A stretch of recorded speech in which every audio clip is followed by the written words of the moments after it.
Good afternoon, ladies and gentlemen. Welcome to this new edition of World Today, where we bring you the latest news taking place on the world and in the making the news, making the headlines around the world. And we're delighted to be joined by Mr. Sameh Abdullah, Managing Editor Al Ahram. Thank you, sir, for joining us. Great pleasure. Sir, we'll start with Ahram Online, and the headline reads, Egypt to pardon prisoners on 25 January. And the news reads, President Abdel Fattah al-Sisi issued a decree to prisoners on the occasion of 25 January. Al-Sisi issued the presidential decree to pardon some prisoners on 25 January, which presidential spokesperson Ala Yusuf said that marks the 4th anniversary of the 2011 revolution as well as Police Day. The decree applies to those with life sentences whose jail time will have reached 15 years on 25 January 2015.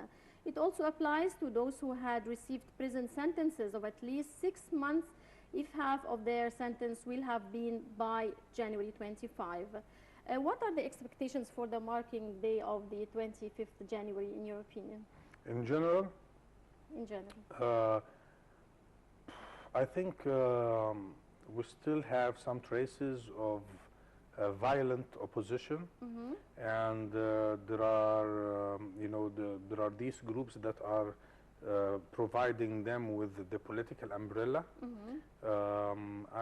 Most probably they will try to do something because this is an event that, they would try not to miss. Right. But on the other hand, whatever they do is going to be very limited, and nothing is going to change, the course that has already started a month ago, and yes, right. And nothing might happen, but Just yes, but they will try to. In your opinion, what security measures should be taken to avoid any violence? Normal security measures that that are taken in such situations. I'm not expecting big things to happen. I'm not expecting actions that could change the the lifestyle or the way Egyptians are thinking and heading right now. But tiny little things here and there, and that tiny little things might include a bomb or a demonstration, and I don't see these as big issues anymore, because it's very easy to be executed, and on the other hand it has a very limited impact on the ground or on the society. Right. It's painful, it's bad, I don't like it. But again, if they think that by killing a police officer here and there or by bombing 2 people here or there, Egyptians will surrender or Egyptians will change the course and go somewhere else, no, that's not going to happen. Right, and moving on to the daily news, and the headline reads, Egyptian cleric warns Charlie Hebdo against publishing racist cartoons. And the news read, Egypt's Grand Mufti warned the French satirical newspaper Charlie Hebdo against publishing a new caricature of Prophet Muhammad, saying it was a racist act that would incite hatred and upset Muslims around the world. Charlie Hebdo is due to publish a front page on Wednesday showing a caricature of the Prophet in its first edition since Islamist gunmen attacked the weekly's offices in Paris last Wednesday, killing 12 people. A total of 17 people were killed in 3 days of violence when the gunmen opened fire at Charlie Hebdo in revenge for its past publication of satirical images of the Prophet. How would you see the effect of this new edition might be on Muslims around the world?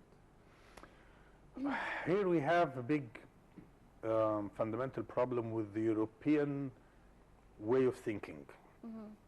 And I'm speaking as, a member of a country or a citizen of a country that has what we call partnership with Europe. And, we are trying to create some kind of cooperation that goes beyond tiny little things, and and covers almost every aspect of life. And this process has started almost 20 years ago, and it's still going on one way or another.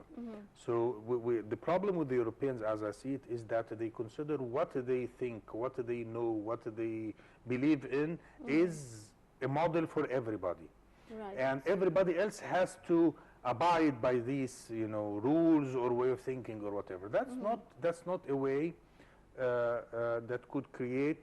That's not a way of thinking or a behavior that could create a real fruitful kind of cooperation. Right. If you are cooperating with people, with other people, you have to understand exactly what are their needs and what they are, their way of thinking, and, you know, trying to know that these are sensitive issues. We don't touch it. These are not sensitive issues. We can work on that, and these are areas that, you know, no problem, and these areas that has some problems.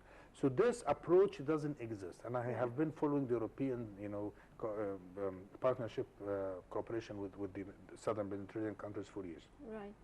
So they think that, you know, only people should marry one woman. Okay, I like this idea too, but I mean, in Islam there is a right for men to marry more than one woman. Right. I don't like this. I'm not going to do it, but you know, but me as a person, but I can say, okay, we are going to follow your lifestyle because we have a religion that gives this permission for some people. Right. Sometimes they say, you know, the men and women should get the same amount of money, you know, inheritance and everything. Right. Yes, I like the idea again, but we know according to our Sharia, we have certain situations where women get more, and certain situations where women get less, and so on. So we have rules here. So we will never follow you because, you know, we have Sharia. We have to abide. Sharia. So I would like them to understand this. When it comes to Charlie Hebdo, I'm totally against, of course, killing people for any reason, because this is the most, from even a religious point of view, this is the ultimate sin. Right. The one that go that the shedding one blood. exactly Right. for whatever That's reason. the worst. For whatever reason, yes.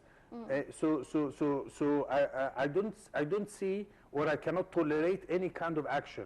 But on the other hand, why are you on the other hand? And I'm not saying that this is for you know, because they are doing this, people are killing them. No, but I'm just trying to think. Why don't you respect what we consider, you know, red lines? If you respect the Holocaust and negotiating the Holocaust, whether it happened or not, is a big crime, and sometime you might go to jail for denying the Holocaust, and I don't have a problem with this. But you consider that there are issues that are very sensitive and we should not, or should be tackled in a certain way. Why don't you include to this Holocaust thing, you know, prophets, whatever, you know, issues that some people might consider very holy or very sacred or whatever. So this is what I'm trying to say. Why are you trying to create problems? I don't understand. So I'm 100% with the Egyptian Mufti when he says, please don't try to provoke. Right. But again, on the other hand, I don't see any reason to take such violent actions, even if they are going to be repeated again, because this is not our, you know, our real Islamic belief or real Islamic behavior. Right. And moving on to the Global Post, and the headline reads, Hamas employees in pay protest at Unity Government Gaza headquarters. And the news reads, hundreds of Hamas employees began a sit-in in front of the headquarters of the Palestinian Unity Government in Gaza, vowing to stay until their salaries were paid. Union spokesman Khalil Al-Zayyan said that staff recruited by the former Hamas administration had not received any wages for 7 months.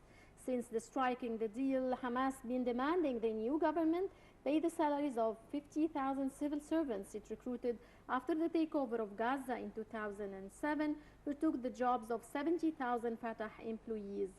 How do you think the Palestinian government could handle such a situation? That's not the problem. The problem is much bigger. This is part of the problem. The real problem is who is controlling Gaza. Because even though we have seen some kind of reconciliation and Fatah and Hamas speaking to each other and trying to forming this what is known as unity government or whatever, Hamas doesn't really react according to this. Right. For example, there are certain you know, there are these passes or whatever between Gaza. What do you call it? Between Gaza and Israel, like tunnels? No, not tunnels. You know, just normal passages. You know, between. Right. I can't remember the word anyhow. Whatever. Yes. So this is supposed to be like Beit Hanun and